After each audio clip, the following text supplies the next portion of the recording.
안녕하세요. 오토기어 김정민입니다.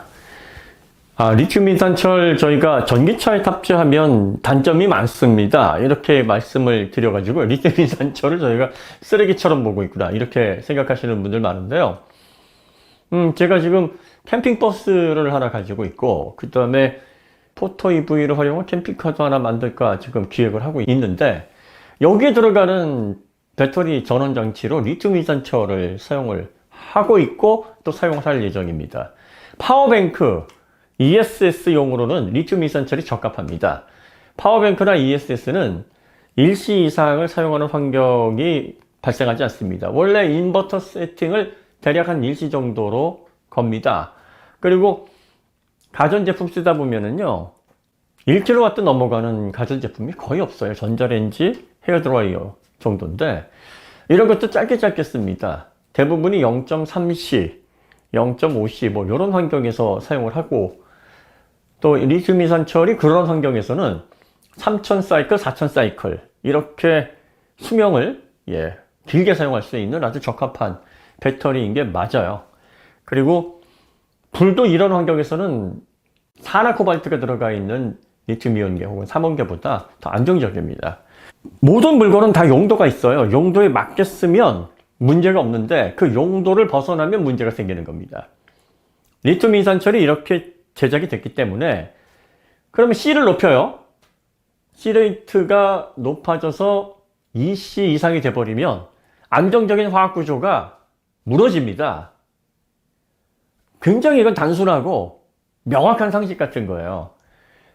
파워뱅크 예를 들어서 파워뱅크에 1kWh 배터리를 탑재했는데 여기에 2.5kW 인버터를 막 걸어버려서 2C 이상을 사용하다 보면 과부하로 인해서 불이 많이 납니다. 예전에 그 캠핑카에서 이런 일 많이 생겼어요. 배터리 용량은 얼마 안 되는데 욕심이 많아가지고 막 5kW 인버터를 막 걸어서 막 높은 C레이트에서 많은 제품을 사용하다가 과열돼서 불이 나는 경우. 그러니까 리튬 인산철은 절대 쓰레기가 아니고요, 용도에 맞춰서 사용하면 정말 유용한 배터리입니다. 제가 여러 개 가지고 있어요. 앵커도 저 쓰고 있습니다. 혹시 이 방송을 앵커 관계자분이 보실지 모르겠는데 보시면 저희와 함께 공부 한번 진행해 보시죠. 앵커가 보조 배터리에서는 정말 파워뱅크 같은 이런 캠핑용이라든지 외부 전원용으로 이용하실 때는 정말 괜찮아요. 그 구글에서 재직하시던 분이 나오셔가지고 만든 회사인데, 워싱턴에 본사 있고 중국에 본사 있고요. 아마 DJI 이렇게 보시면 될 거예요. 근데 너무 비싸요. 그러니까 여러분들이 실내에서 사용하는 파워뱅크용으로 혹은 또 ESS용으로 리튬 인산철을 쓰신다 그럼 적극 저희는 추천하죠. 왜? 용도에 맞는 거니까. 그런데 문제는 이런 배터리가 이제 전기차에 들어가게 되면 원래 용도가 아니니까 이제 엔지니어들이 화학적으로 그래도 우려가 되는 부분들을 좀 보완을 하겠죠. 문제가 최대한 일어나지 않게. 그리고 저온에서 리튬 인산철이 화학 구조 자체가 불리하지만 어떻게든 끌어올려서 그래도 잘 사용할 수 있도록 조율은 합니다. 하는데 그 소재 자체의 한계를 넘어갈 수는 없으니까 여러 가지 예기치 않는 문제들이 생길 수 있다. 그러니까 제가 이제 가격 기준을 말씀드린 것도 25% 정도 저렴하면, 그러면 이제 확 차이 나잖아요, 가격이. 그러면 그래 뭐 우리가 왜 음식 먹으러 갔는데 뷔페인데 별로 마음에 안 들어요. 근데 가격이 워낙 저렴해서 가성비 그래도 종류 많고 뭐 맛은 그다지 하지만 가격이 저렴하니까 뭐 잘 먹었다 앉기 뭐 이렇게 생각할 수도 있잖아요.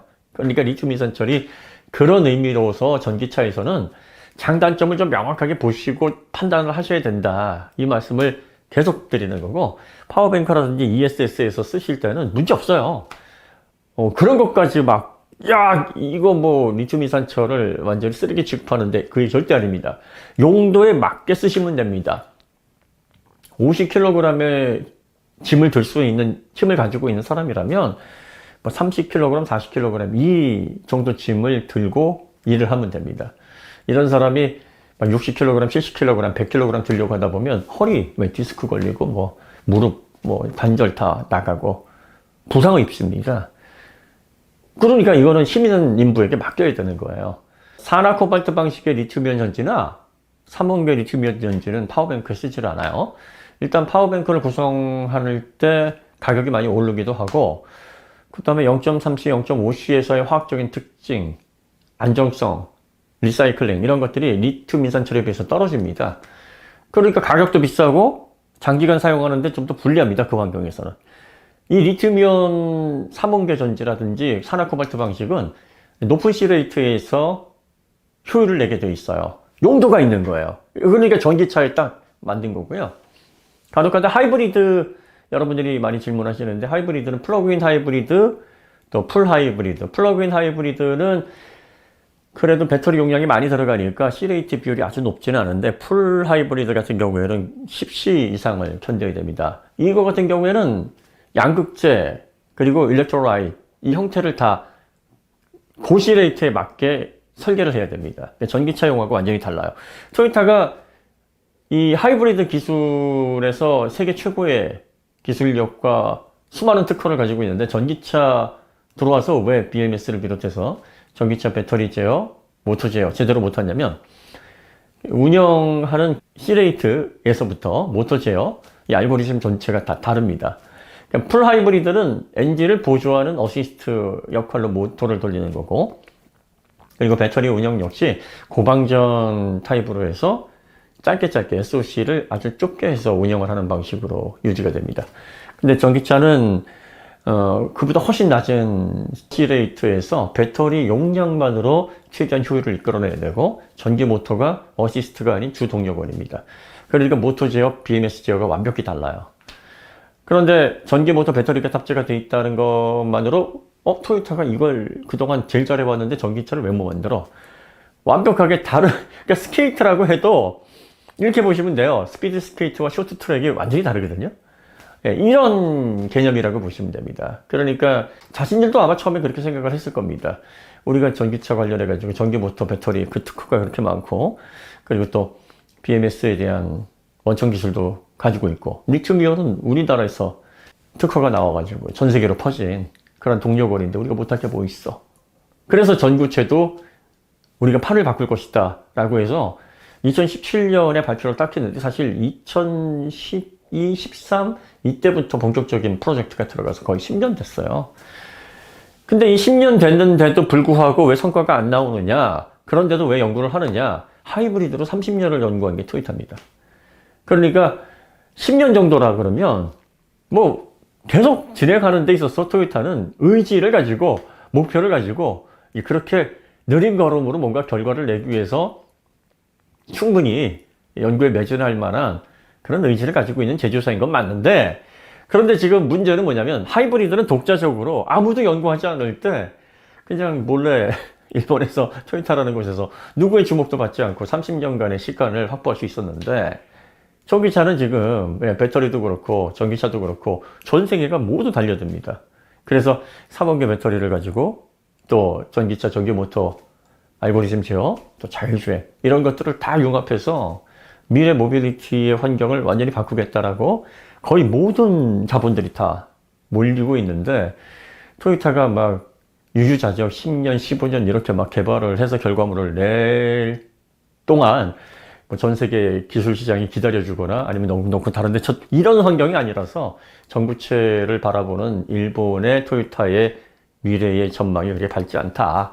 이미 3원계 전지가 수율 도달해서 가격 확 낮추고, 그리고 저변 확대를 통해서 대중화시키고 하는데 앞으로 한 3, 4년이면 충분할 것이다 이렇게 예상을 하고 있거든요. 100불 훨씬 밑으로 한 80달러 정도 1kWh당 그 정도 가격이 실현이 되지 않을까 이렇게 전망을 하고 있어요. 이러면 전구체는 이제 물 건너가는 거고 기회를 잃어요.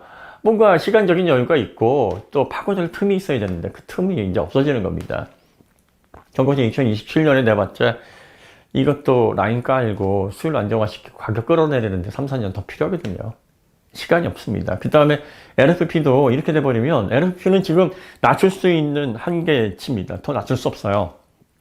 이미 중국에서 최대한 낮춘 겁니다. 아니 LFP가 뭐 이자 처리 싸다며, 산화 처리 싸다며, 그렇긴 한데 탄산 리튬이 더 많이 들어가야 돼요. 왜냐하면 이 반응 자체가 이 화학 구조 자체가 이 산화작용에 적합하지 않다 보니까 탄산 리튬 양이 훨씬 더 많이 들어가야 합니다. 수산화 리튬보다 탄산 리튬이 좀 싸기는 한데 더 많이 들어가야 되니까 비용을 낮추는 데 한계가 있어요.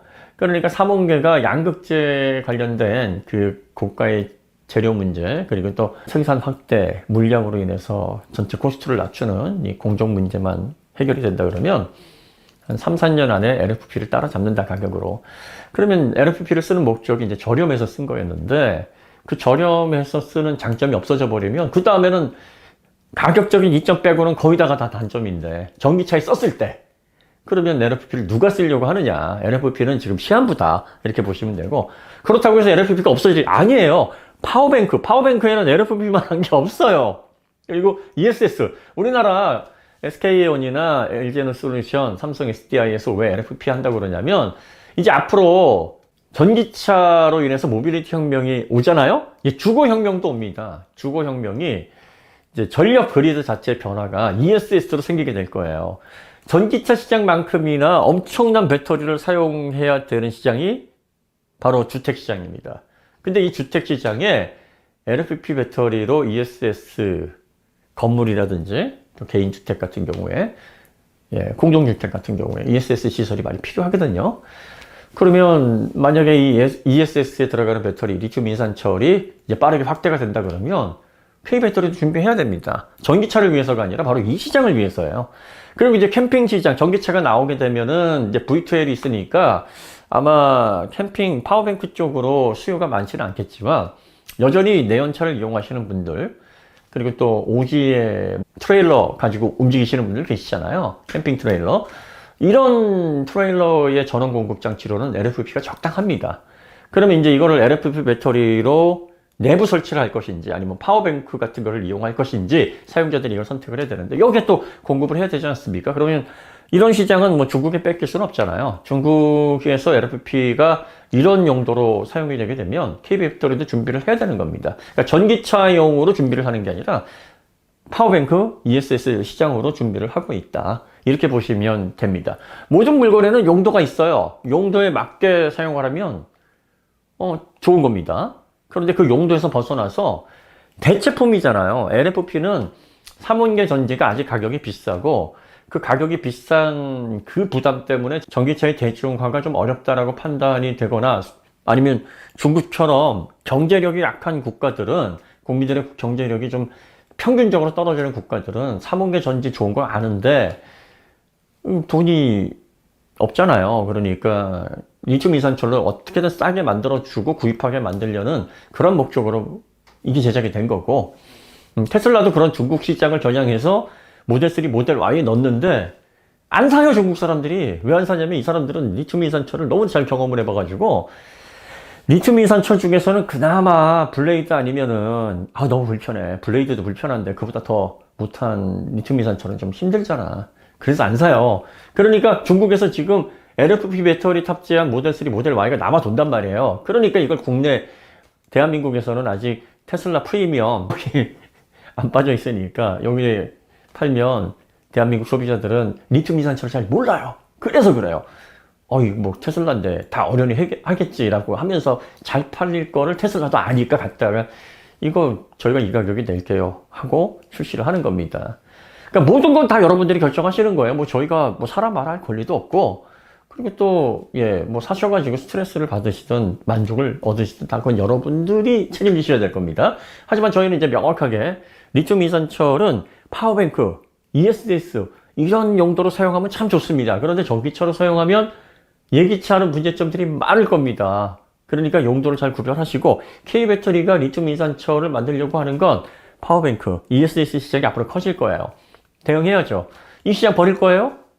버리면 아깝잖아요. 이 시장도 K배터리 쪽으로 국내에서 판매되는 제품, 그리고 또 앵커 같은 글로벌 기업 중에서 이제 파워뱅크 굉장히 완성도 있게 만드는 기업 같은 경우에는요, 아마 K배터리에서 리튬 인산철 막 물량 쏟아내면 아마 그 배터리 많이 쓸 겁니다. 이런 그 클라이언트들을 대상으로 해서 리튬 인산철을 기획을 하는 겁니다. 그럼 전기차 막 집어넣기 위해서 어떻게든 앞으로 전기차 시장이 리튬 이산철로 갈 것 같으니까 막 부랴부랴 준비하는 게 아니에요. 그리고 지금 준비해도 늦지 않아요. 왜냐하면 ESS 시장은, 주택 시장은 자동차보다 더 느려요.